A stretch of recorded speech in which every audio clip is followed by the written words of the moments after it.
How in the world did Satoshi figure this out? How did he? I don't understand how he could conceptualize this. It just doesn't make sense to me. It's an incredible work of genius when you think about just the amount of expertise that he had to have in different fields of knowledge to bring this monster together is absolutely astounding. Yeah, well, just the conceptualization to begin with, let alone the implementation, the engineering implementation. To be fair, I mean, it wasn't like he invented this problem. It's a problem that had been around for many decades. People had been trying to build a digital form of money for decades. Since the 1970s and 80s and 90s, there have been attempts to do something like this. And the different attempts to produce something like this always came up against a technical problem called the Byzantine generals problem.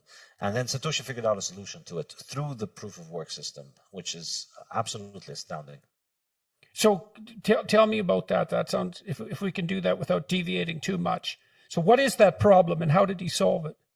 Well, the problem is essentially about how to get all the different nodes on the network to agree on the same version of what's going to happen together. How do they all agree without having a central command authority? That's really the issue. And why was that the Byzantine generals' problem? Ashamed to say it, but I'm not very much up on my history. I'm not sure where the history of the term comes from. Okay. Well, I won't torture you with that then. But he solved the problem of consensus verification without a central authority. Exactly. And the way to do it was to have this expensive ritual called proof of work being performed before any of the members of the network proposes a block of transactions to be added onto the record of transactions. So Bitcoin is, it's a record of transactions that exists over tens of thousands of computers. And the issue is how do you make sure that people don't put in fake transactions in this record? Well, the way he did it was that anybody anywhere in the world could come in and propose new transactions. But in order to have your transactions added, you must first solve this problem, this mathematical problem, the proof of work mathematical problem.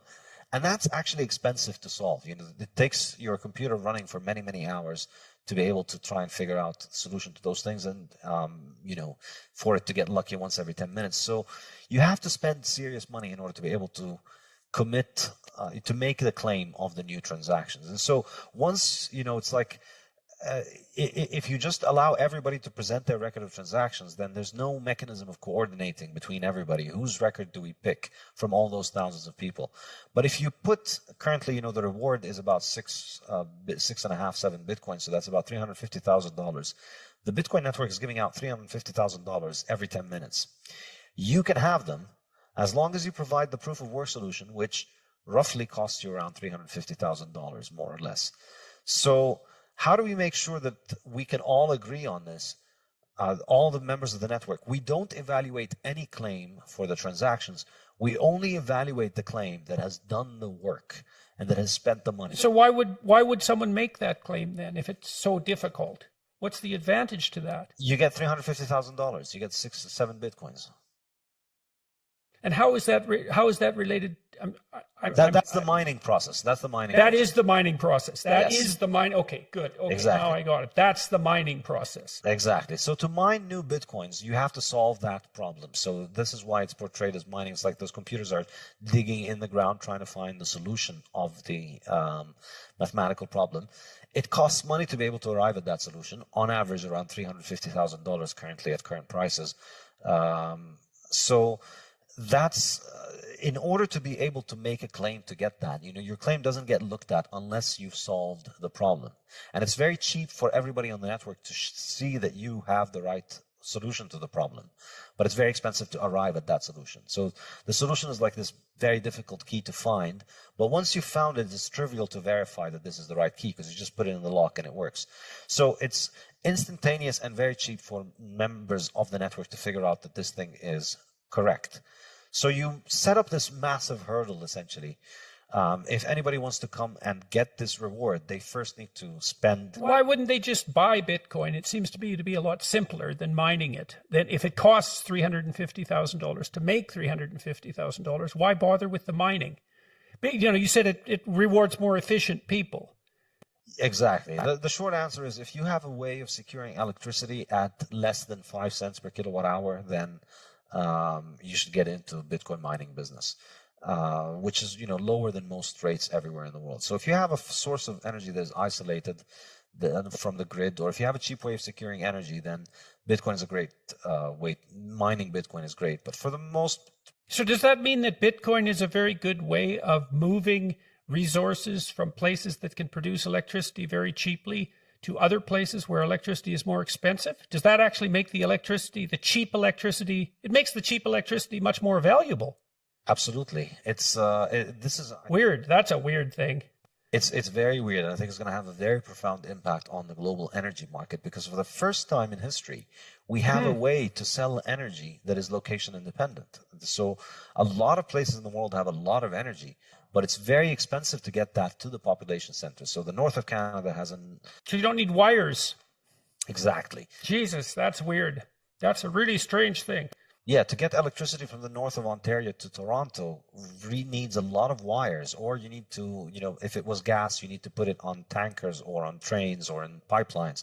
All of that stuff is pretty expensive. But with Bitcoin, you just need an internet connection. You take the Bitcoin miners to where that energy is, and then you can monetize that energy and turn it into Bitcoin. It's magic. So what's the net effect of that on the price of electricity worldwide? Is that deflationary with regards to electricity cost? I think so. I think this is a point that I make in the fiat stand, which is that we've had fiat subsidize all these dysfunctional forms of energy over the last 50 years that have led to the grid becoming unreliable. And we have Bitcoin, like the vigilante savior that it is, coming in and providing a global subsidy for anybody who can make electricity at a cheap rate to monetize that. And I think, well, not only at a global subsidy, but so interesting, because not only you could go to where the energy is cheap with virtual certainty that you're going to make more and more money as the value of the Bitcoin increases by investing there, assuming that the value of Bitcoin is going to continually increase, which is a logical presupposition if it's as stable as is claimed, and it's finite in the way that you're describing, and increasingly widely accepted by vast numbers of people. So it's also an investment that's likely to increase in value over time rather than decrease. So it takes some of the uncertainty out of investing in cheap electricity generating processes that are geographically isolated. I just can't believe that's true. It's amazing that I think I must be misunderstanding, because it seems like you can move the value of the electricity magically without any of the problems of transportation. yes, exactly. Wow, that's really something. Okay. And